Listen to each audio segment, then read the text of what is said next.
back to another episode of Learn Japanese from Some Guide. In today's video, we're going to take a look at chapter 4 of my textbook, where we will practice using ka to ask questions. So, without further ado, 始まりましょうか。よろしくお願いします。Alright everyone, here we are, chapter 4, and like I said earlier today, we are going to just have a quick lesson learning how to use ka to ask questions. So up to now, we've done a pretty good job of making statements, but what do we do when we want to ask a question? Surely as we expand our Japanese knowledge and become more fluent in the language, we'll want to ask many questions, maybe to our friends or to some strangers or maybe even to the clerk at a store. Okay, so asking questions in Japanese is really quite easy. As we saw in some of the practice questions from the last chapter, all we have to do is simply add ka to the end of a statement and it magically becomes a question.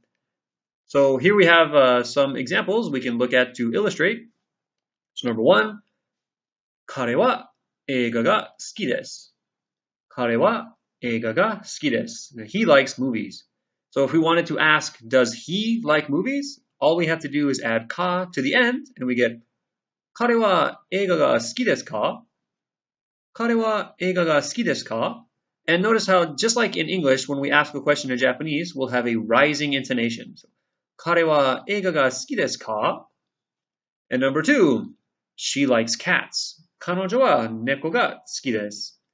彼女は猫が好きです。She likes cats. But if we wanted to ask, does she like cats? We just add ka and we get 彼女は猫が好きですか?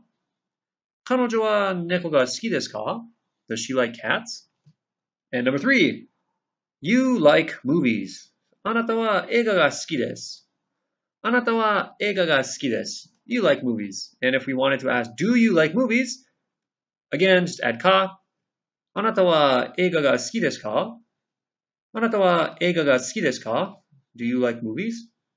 So very simple, just add ka to the end of a sentence, end of a statement, and it instantly becomes a question. Okay, so of course we aren't just limited to using ka to ask about, what someone likes or what someone doesn't like.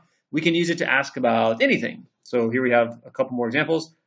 And please notice that we have ka at the end. So number 1, is today Monday? 今日は月曜日ですか?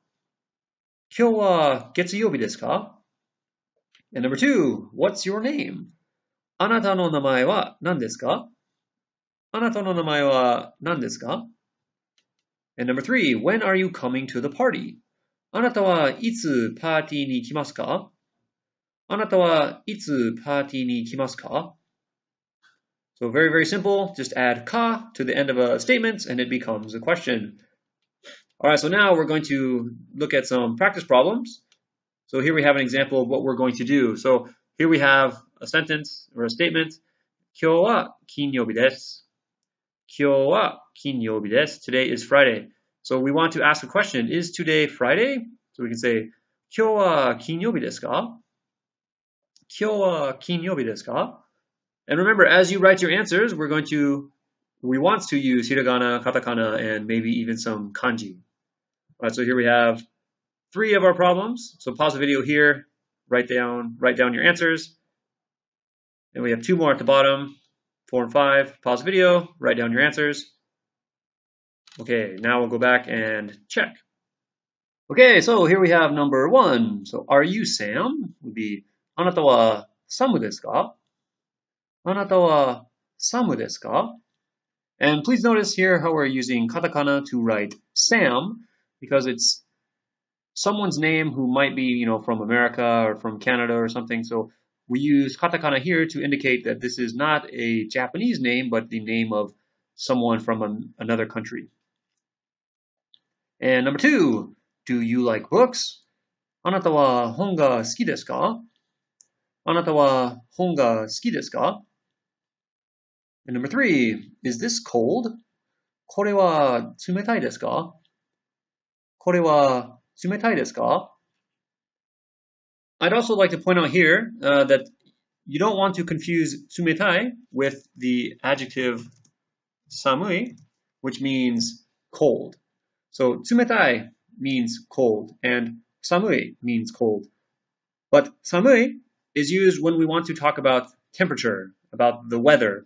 So we can say, it's cold outside. 今日は寒い. it's cold today. But when we want to talk about the temperature of something, for example, ice cream or, I don't know, cup, you can say, このカップは冷たいです. This cup is cold. But 寒い is used to talk about weather, whereas 冷たい is used to talk about, cold to the touch.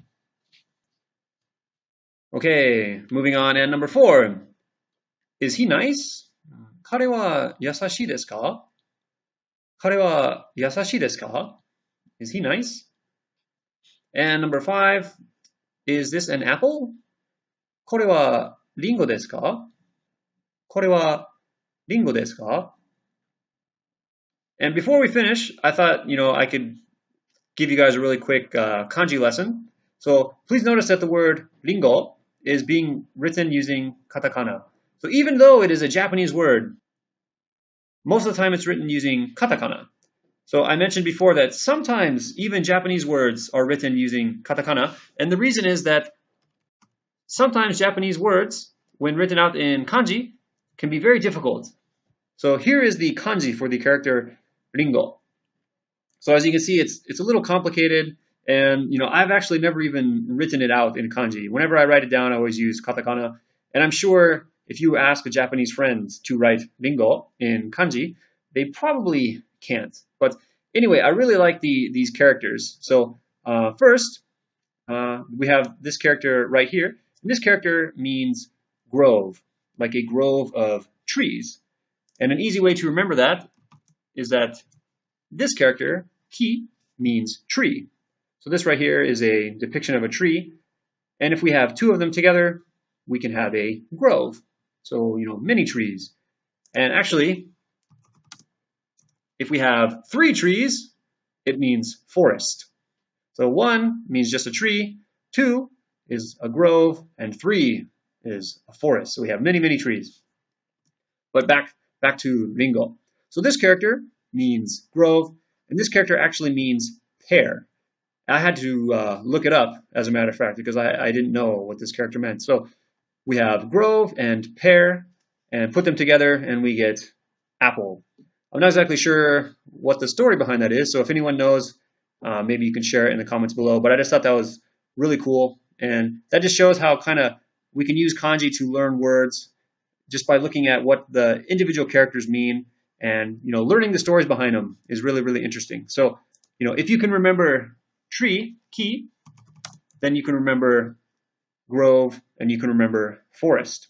They're all connected. And also please notice that in this character here for pear, we have a small tree here, because it's a fruit and it grows on a tree, so it makes sense. All right, well, anyway, enough of that. So here we've reached the chapter summary, so we're just going to go over what we learned. And basically, we just learned how to make a question using ka. So all we have to do is add ka to the end of a statement, and it will instantly become a question. So, 彼は漫画が好きです. 彼は漫画が好きです. He likes manga. So if we want to ask, does he like manga? We can say, 彼は漫画が好きですか? 彼は漫画が好きですか? So how about you guys? あなたたちは漫画が好きですか? 僕は One Piece が大好きだ. I love One Piece. So how about you guys? Anyway, moving on. Chapter 5, next time we're going to look at how to use ko, so, a, do. Very, very useful lesson. Very, very tricky at first, but I promise I'll try to explain it in a way that's very easy. So I recommend that you definitely check it out. Really, really help improve your Japanese. So be sure to subscribe, and you'll catch the next video. Alright guys, that's going to do it for today's chapter. If you enjoyed this video, be sure to hit that like button, and be sure to subscribe if you wish to get updated on when future videos are released. Also, if you wish to support this series, or you're just so motivated you can't wait for that next video to come out, my book is available for purchase on Amazon, the link for which will be in the description box below. As always, your comments and reviews are greatly appreciated, so be sure to let me know what you think. Anyway, thank you very much for watching, and we'll see you next time. Mata ne!